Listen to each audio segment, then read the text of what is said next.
Welcome back, everybody, to Serving Up Success with a Splash. It's really, really very good to have you back with us. And I am so fond of my co-host. Quick story. They've given me just the best title. They call me Dr. D now. So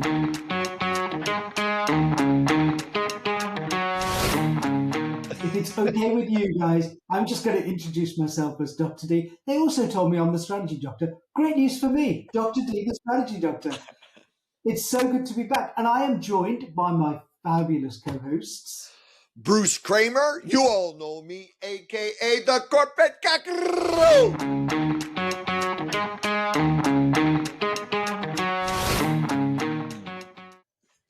And I'm Angie Snowball. I know, he's so funny. Angie Snowball, the Renaissance woman.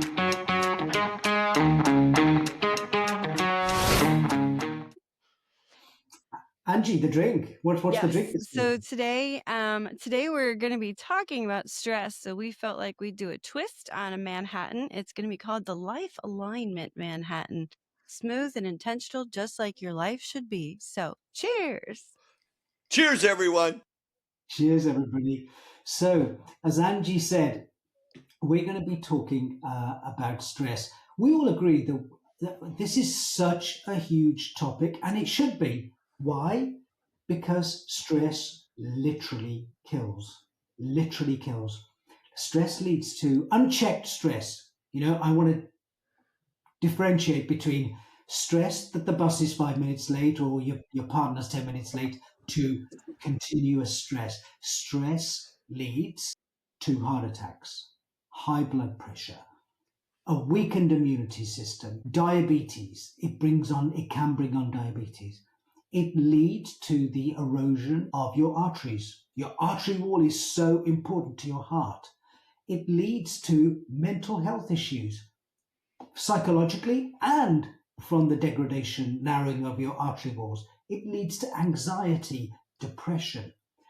It fills the body with inflammation. And we can talk about this on another show, but inflammation is the key, or the lack of inflammation or not having inflammation is the key to having great immunity. It's the key to having great mental health. It's the key to having a great cardiovascular system. Stress is dangerous. And we may come back to this over and over again because it has, as I said, has these physical symptoms, but it has these psychological systems as well, like behavioral changes, lifestyle changes. It can lead to eating disorders. So stress, that's the introduction why we're talking about this. Big topic. And who else should lead us into the first session on this other than Bruce Kramer, the corporate cockroach? Bruce, get away.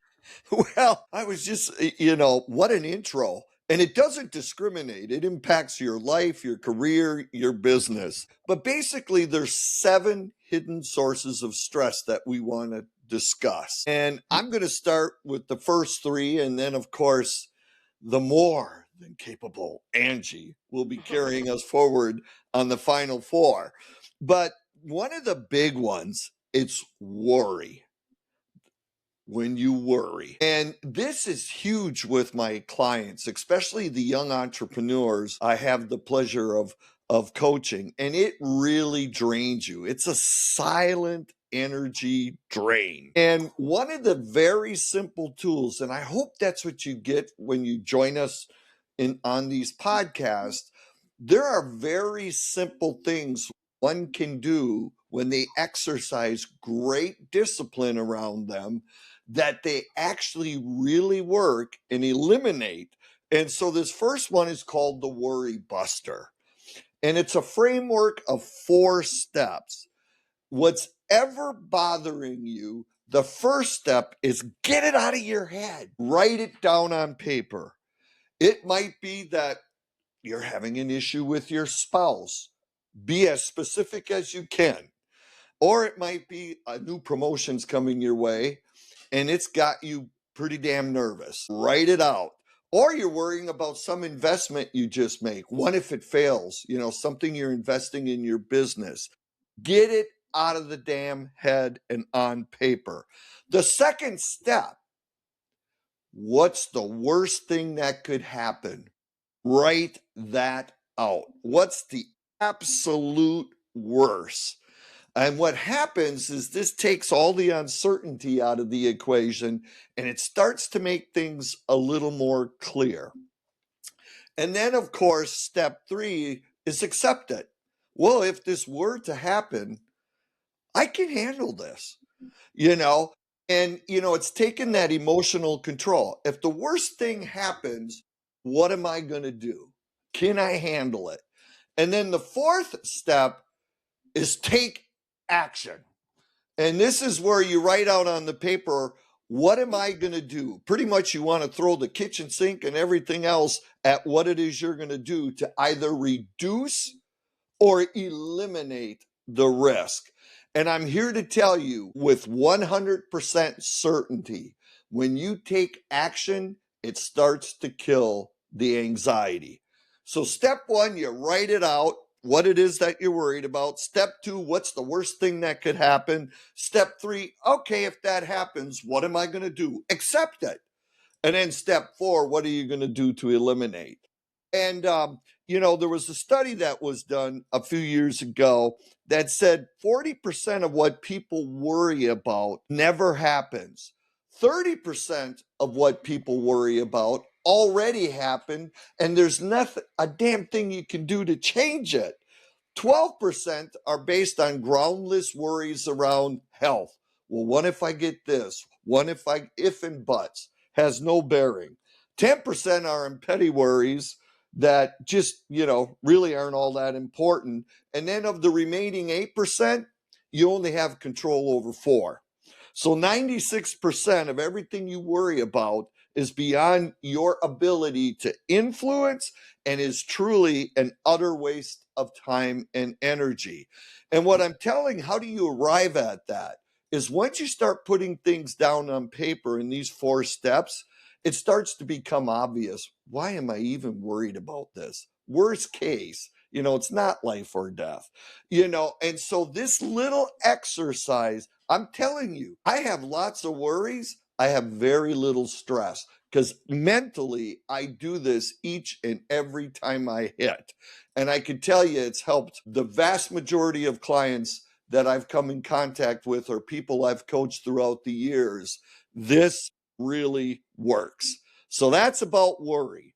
And just a really quick example, it's as simple as in my business, I have this huge client. Whoa, oh my God, what if I was to lose them?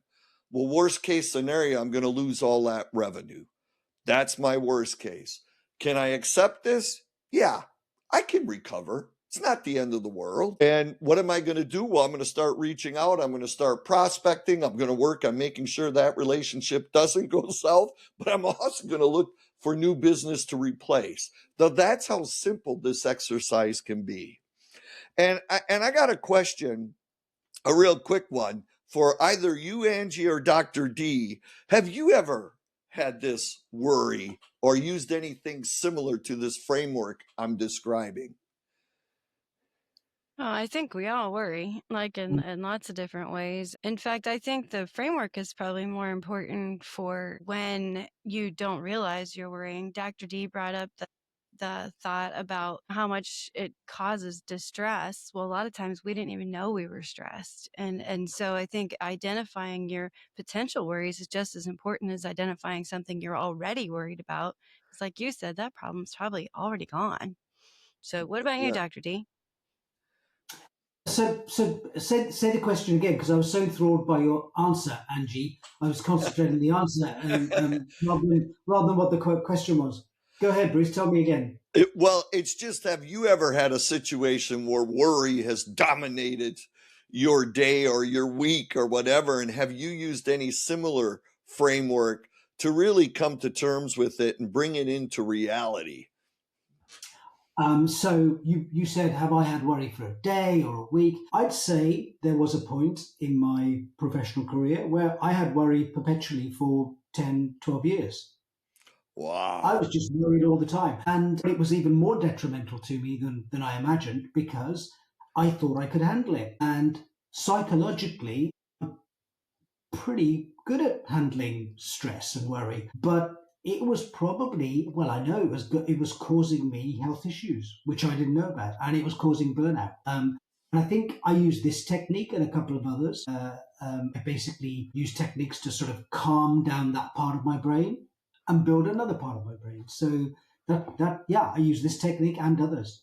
That makes Absolutely. sense. A second source of stress is just the lack of meaning in whatever it is that you do. And you Yeah. see this a lot in larger corporations where people are simply going through the motions in terms of their career. And, they really don't have that lofty goal or that overarching purpose being applied to what it is that they do every day. And that can lead to burnout and just this feeling of emptiness, which Yeah. in turn, becomes this ongoing stress. So it's important that one understands what their passion is. And whatever you're engaged in, is that passion being exercised? Because it'll go a long way in eliminating, quote, stress that creeps in when you're wondering, why am I doing this? Have you ever experienced that, Dr. D? No, no. Yeah. No, Yeah. I've enjoyed everything I've ever done, and so I've never felt this lack of purpose. I've always Yeah. felt driven by a north star.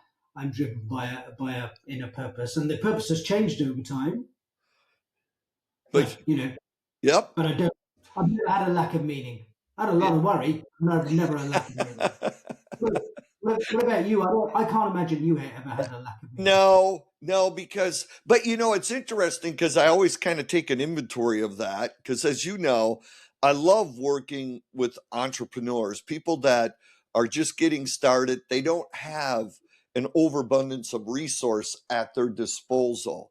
To me, Yeah, I feel that's where I can add the most value.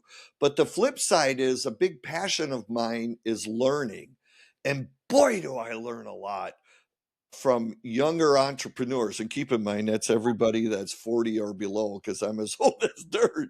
But it's just fascinating how they think, how they process, and just the different perspectives. I learned so much. So it's just all kind yeah, of bundled up in that passion of, partnering with somebody to be successful mm, and at the same time getting better yourself. So yeah, that's how I would answer that. The third hidden kind of source of stress that people don't often talk about, but it eats away at them, is that incomplete action. Something you needed to get done or you're avoiding and it's not getting done. And we kind of think, if we put our head in the sand, it'll disappear. And what happens is it starts to gnaw at you. and this just recently happened to me a little bit. It's tax season, as we all know. Our taxes are due, and if there's one thing I hate, is the detailed side of that bookkeeping equation, in which I work with my accountants at reconciling things across businesses and stuff I'm involved with. And my God, it gets into this time of year where, okay, I'm thinking in February, I got time. But I put some things off. I avoid making it a priority. And then I shift into April, and all of a sudden it starts eating away at me.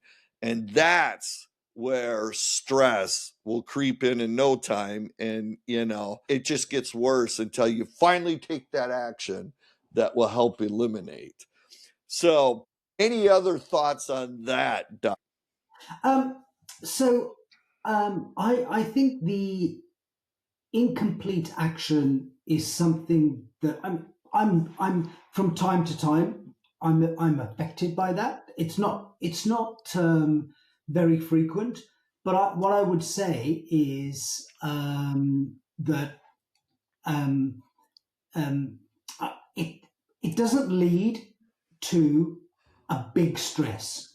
Maybe it's in the back of my mind, Okay, maybe it's something there's a little seed there, but it's not going to lead to the type of stress where it can lead to behavioral or health issues, unlike the first one that you mentioned, which is just worry, which Yeah.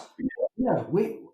I hazard a guess. I haven't got the research on this, but I hazard a guess that so we are large numbers of people, significantly large numbers of people in the modern world are afflicted by this ongoing sense of worry, day-to-day worry.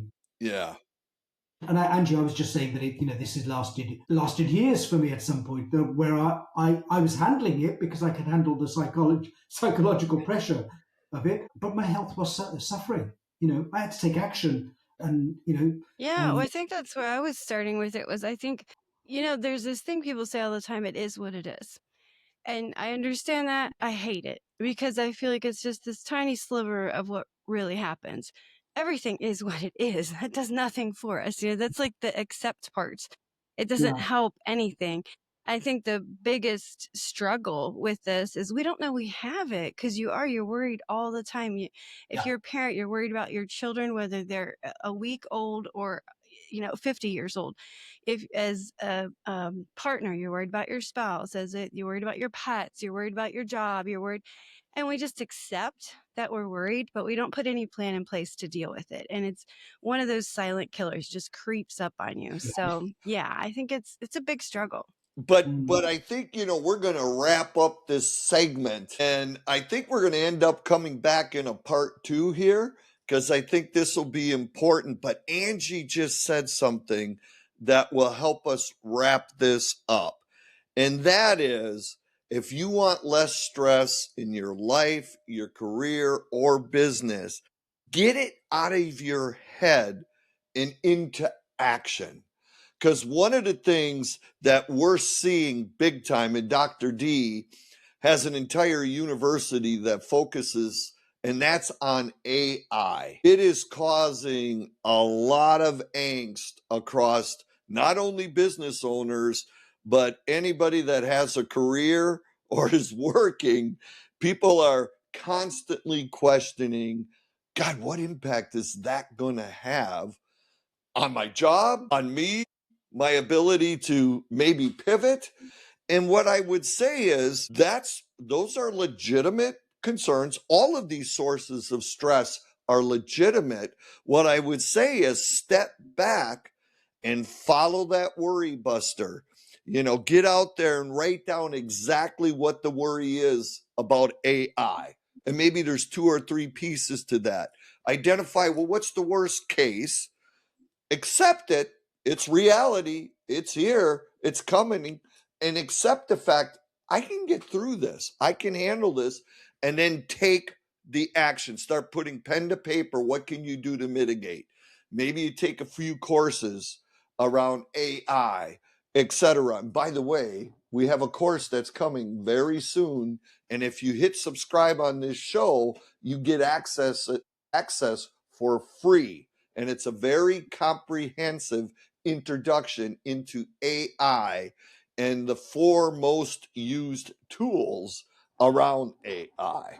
So with that, Dr. D, I think we're going to wrap up this section and close out this particular podcast on that note and say cheers, and we'll be right back with part 2.